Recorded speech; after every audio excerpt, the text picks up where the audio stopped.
Well, good evening, my friends, or wherever you are in the world, whichever time zone that you're listening to this. This is the Pillars of Grief. And if you haven't been here before, then my name is Jock. I am the host and the founder of the Pillars of Grief community. And you can read more. I'm not going to go into all of my bios but suffice to say that I have a professional medium, have been for well over 2 decades, involved in consciousness research and academic research. And today, as promised, I made a little announcement in my last video that I was going to start a series, and this series would be series questions that were asked not only by my community members, but by people who write into me through my website or write into me through Instagram or YouTube, where they connect with me, all about the afterlife and all about death and dying and what to expect in the afterlife, and some of the greatest questions that might even cause kind of existential distress or shall we say ontological shock, maybe because of your experiences. And so today I want to jump into one of the first questions, one of the most important questions, and I'm going to go into it in a little bit of detail, but obviously to know that there is stay at the end, because I'll let you know about something else, something that's coming up that will take everything so much more deeper. So I want to kind of start today to talk about the question that I get often, actually probably every week, is, do we have a body in the afterlife? Do we have a body? Because there's something frightening about thinking when we pass over, we just become this ethereal ball of light, or we maybe dissipate into nothing, into this vast nothingness, and that we lose our form, and we don't have any memory. And so all these questions can cause a lot of distress. And some people will, their ontology, they have some kind of security in their belief system, or their experiences that are fundamentally rooted in the material world. You know, you kind of wake up during the day, you look out the window, and you can perceive things, and you can experience things, and your ontology is quite secure. You kind of, your meaning is there. You understand it a little bit. You understand life because that's what you experience at the time. You see the sunshine, or you see, an animal, a bird or something flying down, or you usually see people walking past your window, or when you're out shopping. So there's a kind of security in what you're experiencing.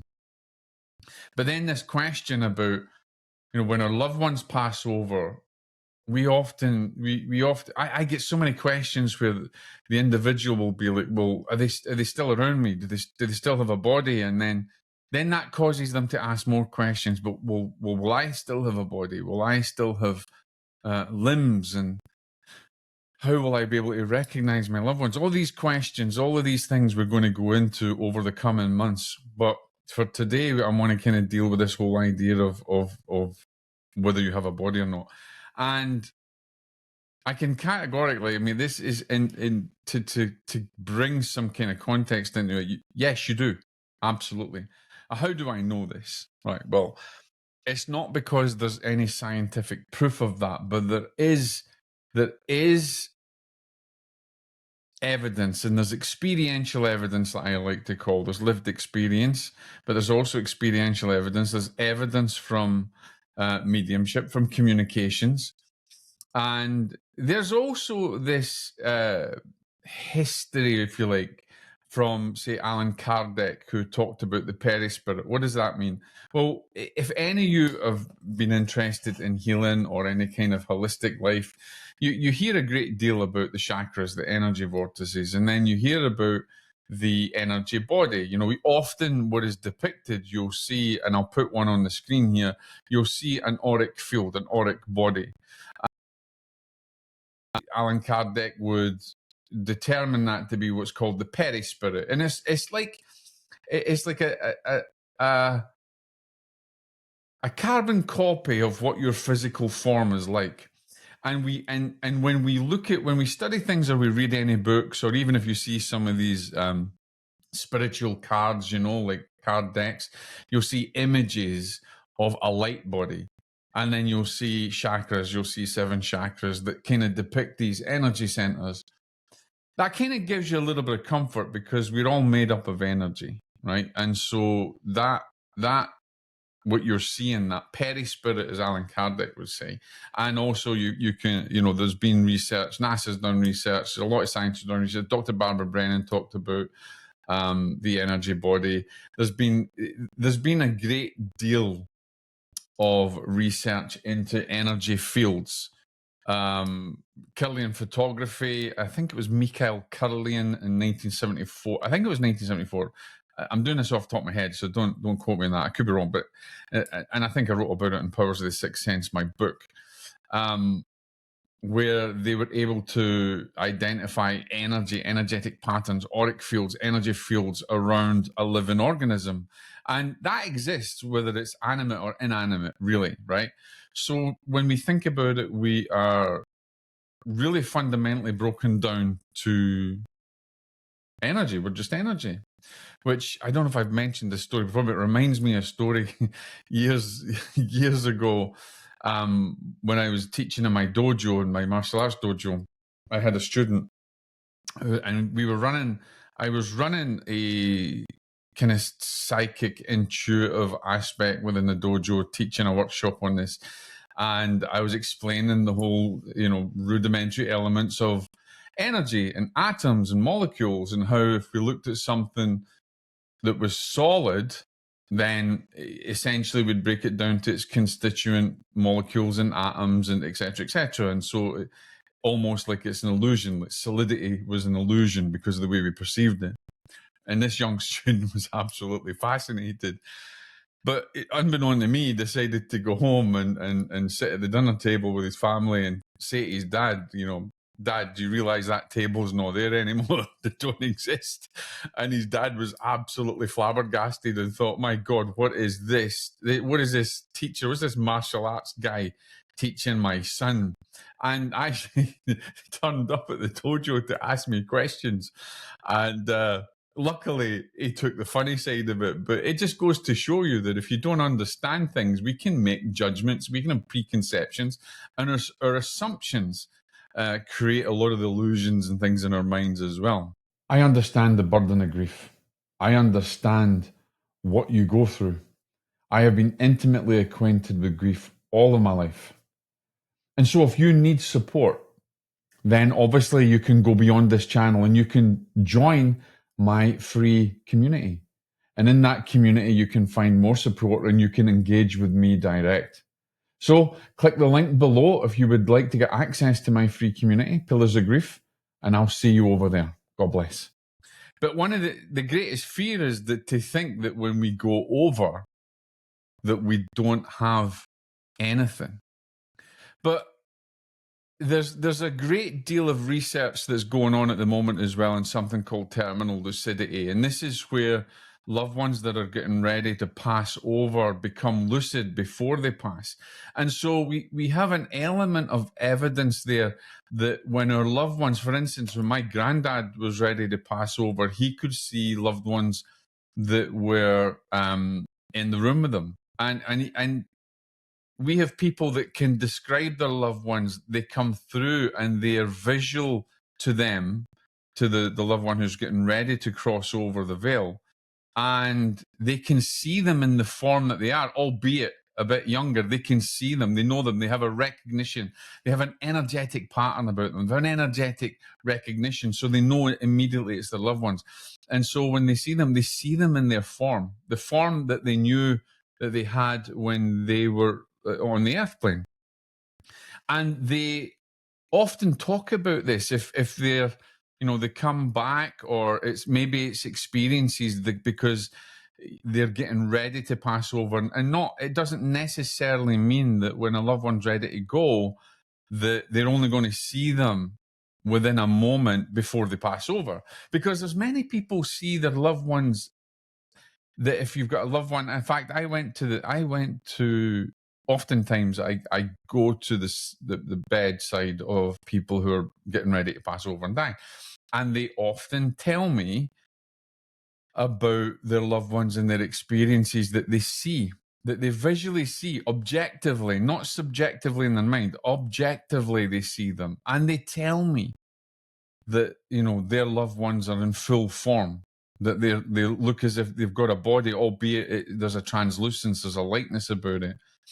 And I'll talk about that a little bit in a moment. I'll talk about my own near-death experience. But so loved ones they'll kind of tell you what they've seen, or even what they've seen. And sometimes, and this is, if there's any nurses out there that are listening to, you know what I'm talking about, because if you're a care nurse and you've worked in the geriatric unit, I worked in a geriatric unit when I was very young. I went to college and I did my EN nurse before I joined the army. And I would often be with people that were, you know, getting ready to pass over, that were on their, you know, they were terminal, they were dying. And they would claim things that they were experiencing. Of course, I wasn't as versed as I am now then. I didn't know it, and I was pretty religious because I had the Catholic upbringing, and obviously I was in junior, you know, went to spiritual retreats from junior seminary, you know, from a young age, and was looking at taking holy orders. So I didn't understand the psychic mediumistic world, so to speak, and the intricacies of heavenly or beatific visions, and I only understood it from a Catholicism point of view.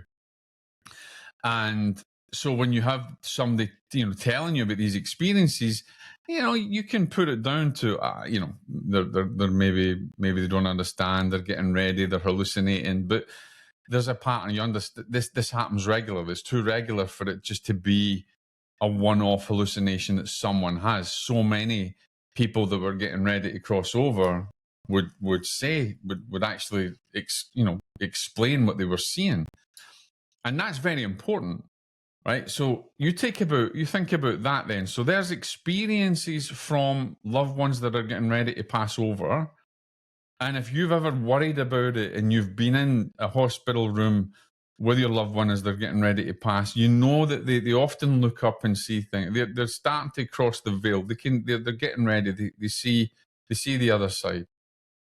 Now, in the same token, as my work as a professional medium, I've given, as you can imagine, many sittings, many private sittings, one-to-one, or even group sittings, families, and even audiences in churches and things. And there's been many occasions that in in me doing in my field of work and doing that vacation and sharing the knowledge that I'm sharing the connection that I'm getting from the other side, there's been many occasions where loved ones have come through and confirmed that they have a body and that they can interact. And I've had loved ones coming through and say and give evidence that they were around their loved one and did something to make them feel maybe a touch or moved something in the home, and identifying that they could do that because they had a form, they had an energetic form. They could interact with the energy in the atmosphere and the energy in the environment, but that they had a very realistic form, right? So the idea that, you know, I want you to try and get this out of your head so that you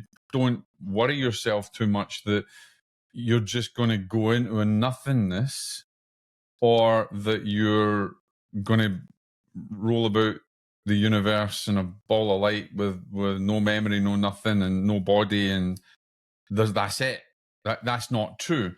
And in the same token, a lot of very old texts, right? If we talk about, I'm not going to go into any religion. I don't want to do that. But in you know, indigenous writings and indigenous folklore, or in religious texts, and I'm not going to mention any particular religion, we have examples where there are visions of apparitions of full bodies. Now, we often then see in parapsychology, when we investigate parapsychologically, when we investigate hauntings or potential interactions with spirits or apparitions, then what is reported is what is seen is full bodies, right? As they were back in the day. And sometimes we will sometimes that then becomes part of, it's not evidence because not parapsychology, but it's the experience or the phenomena, anomalous phenomena that the person has witnessed. That becomes a data point, right? And so we have so many data points with so many hauntings that tell us that there is a form, right? There's no such thing as just formlessness. And that's you just go into form. From formlessness, we became form. And we're an energetic part of that form. And again, I want to go back to this whole idea. If you think about the perispirit, this unique energy body, right? This spirit body, and this is why we call it in a lot of texts, and even a lot of, I don't like to get into new age and airy fairy fantasies type stuff, but when we talk about the spirit body, we're talking about like a doppelganger. Basically, we're talking about an exact image and likeness of what your body, what you are, right? Hi there. Would you like to work with me one-to-one as your private mentor on your grief journey? You can actually do that. And you can work with me for 3 months, for 6 months, or for 12 months. There's a lot involved in this mentoring package, in this grief journey that we will go on together. So if you're interested in working with me privately, whether you're suffering through grief or spiritual crisis, or you need help with your spiritual development, then please click the link below and we'll have a conversation. God bless. No, and I want to go through, when I had my near-death experience, I was also witness to having a body. When we had the car accident and I kind of had my experience, I recognized I still had a body. It was very real. There was no difference. And in a lot of near-death experiences with people who have crossed over, they all report that they had a form, they had a body, that they still existed. In many shall we say, group seances and things way back in the past, that was confirmed that there was a spirit body. So the reality is that yes, we do have a body in the afterlife. Now, there's a lot of other questions that go into this, right? Because it would be, okay, how does the body manipulate things, or how are we able to feel things, or is there memory?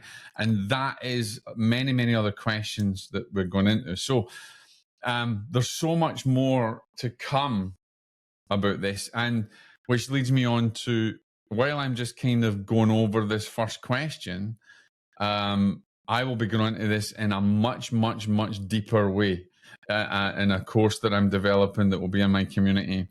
And that course will be very extensive and will cover almost everything that you need to know. That'll be coming soon. And the only way that you'll be able to get into that course when the time is right is in our community. And of course, the community is not just for anyone. It's for people that are grieving. It's for people that have lost loved ones that want to learn a little bit more and get that comfort. So and here's the other thing, while I go through these questions on these episodes that I'm just kind of going over and going into it, you must understand that when I go into it in depth, there's going to be evidence, there's going to be parapsychology, there's going to be science, there's going to be a lot for you to be able to, for you to take that understanding that away and that knowledge and come to your own conclusions and be your own researcher into things as well. So I want to let you know that definitely 100% that we do have a body. There's been so much phenomenological experience, if you like. There's so much lived experience that has been shared that it's undeniable, really, even though there's maybe not empirical evidence, there is a potential to bridge that lived experience to prove existence, to prove this. And we know this from lots and lots of readings that we've done where loved ones have come through and confirmed that they have a body. I was once listening to a transcript of it, and it was a spirit on the other side that had a lot of shock, had a great deal of shock, because they could still see and they could still feel and they could still touch. They had a body. They looked down and they had legs, they had arms and things like that. And here's the interesting thing when I talk about the limbs. I want to kind of go on to this phantom limb syndrome, right? I don't know what the fancy name is, but I had a student in my dojo who was a veteran, and I used to teach not only veterans, but I used to teach in the Air Force establishment and Army barracks. I used to teach my classes in there. And I had a soldier who had lost his leg in a conflict.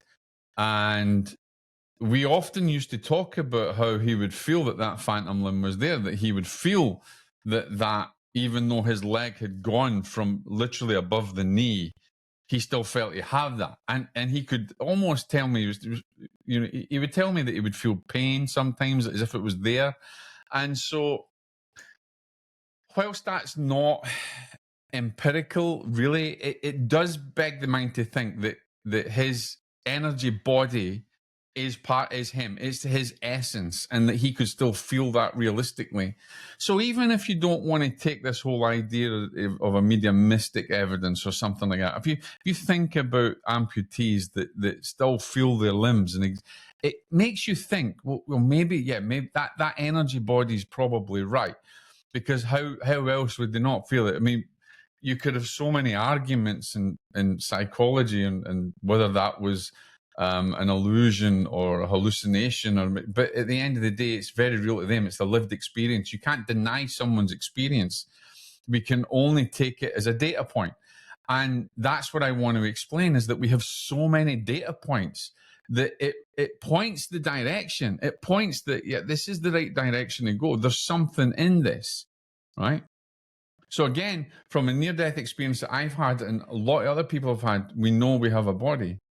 From readings and sittings that I've done and many others have done, and spirit comes through and actually confirms that they've got a body, but also gives evidence on how they've interacted in this material world and how they've interacted with their loved ones. Again, suggests, yeah, they've got a body, right?